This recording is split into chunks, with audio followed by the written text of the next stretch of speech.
ചേച്ചിയും ഒരു നാൾ പൂക്കൾ വിരിഞ്ഞത് കാണാൻ പോയി. പൈമ്പാലിക്കുട്ടനും ചേച്ചിയും ഒരു നാൾ പൂക്കൾ വിരിഞ്ഞത് കാണാൻ പോയി.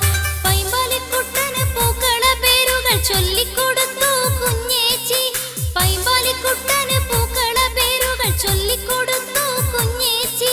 പൈമ്പാലിക്കുട്ടനും ചേച്ചിയും ഒരു നാൾ പൂക്കൾ വിരിഞ്ഞത് കാണാൻ പോയി. പൈമ്പാലിക്കുട്ടനും ചേച്ചിയും ഒരു നാൾ പൂക്കൾ വിരിഞ്ഞത് കാണാൻ